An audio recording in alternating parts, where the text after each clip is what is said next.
Dilanjutkan tentang kebijaksanaan lagi. Dog bark at what they don't understand.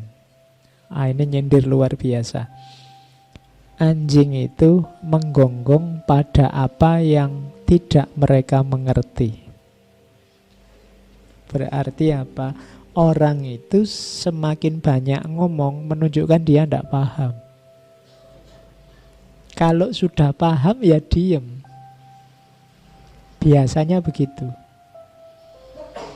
Jadi kalau orang sibuk bahas sesuatu, apalagi sambil menyalah-nyalahkan yang lain tentang sesuatu itu, biasanya dia belum paham, belum yakin benar dengan pandangannya.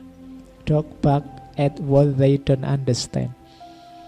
Jadi anjing itu kan begitu. Kalau ada orang lewat yang dia tidak tahu, dia curiga kan terus dia menggonggong pada apa yang tidak dia paham. Makanya kalian ayo dikurangi menggonggongnya. Ya, jadi kenapa? Ya menunjukkan kita belum paham.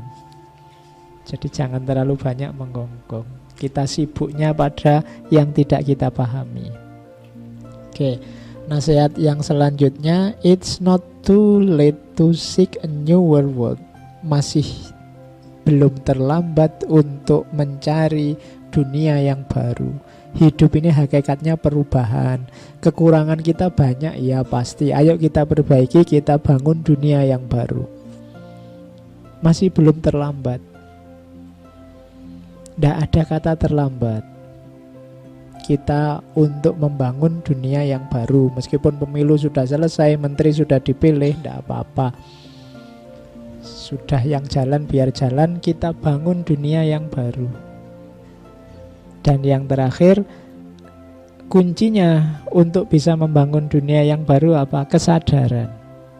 Kenapa kesadaran? Karena other men are unaware of what they do when they are awake, just as they are forgetful of what they do when they are asleep.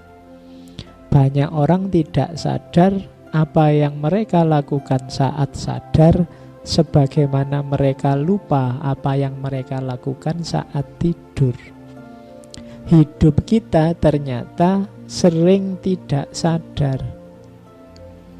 Tidak sadar itu berarti melakukan sesuatu tanpa pertimbangan-pertimbangan, tanpa disadari. Biasanya ini karena rutinitas-rutinitas, karena tekanan masyarakat sekitar macam-macam yang kita jalan begitu saja, tidak reflektif, tanpa ada kesadaran. Maka kalau kita tidak sadar, ya kita susah membangun dunia yang baru. Jadi syarat pertama kesadaran. Pengetahuan saja belum cukup, harus ada kesadaran. Dan jangan banyak teriak, belajar saja yang banyak. Kenapa jangan banyak teriak? Karena banyak teriak menunjukkan kita belum paham. Kenapa? Karena silent is healing. Ketenangan itu menyembuhkan. Kediaman itu menyembuhkan, healing. Jadi carilah momen-momen silent untuk menyembuhkan jiwa kita. Ambillah waktu sebentar untuk tenang. Hidup kita ini ramenya luar biasa. Kamu sendirian pun kadang-kadang juga rame. Pikiran kita ini macam-macam. Sudah mau tidur, itu di pikiran kita masih ributnya luar biasa. Besok mau apa saja, bangun jam berapa, enaknya berangkat ke kampus pada waktunya, apa ditelatin aja 10-10 menit, apa pokoknya rame terus pikiranmu. Yuk ambil momen untuk silent.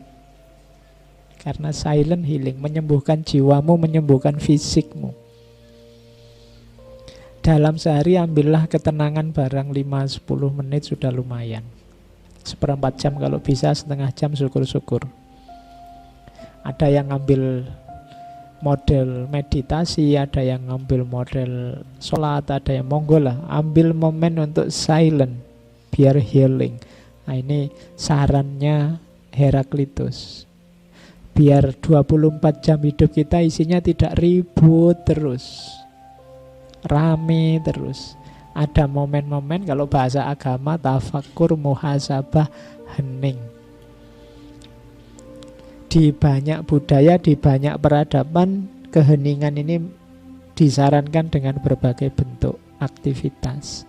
Aktivitas hening. Oke. Oh, ini tadi sama. Much learning does not teach understanding. Kalau ini tadi melanjutkan pengetahuan tadi ya.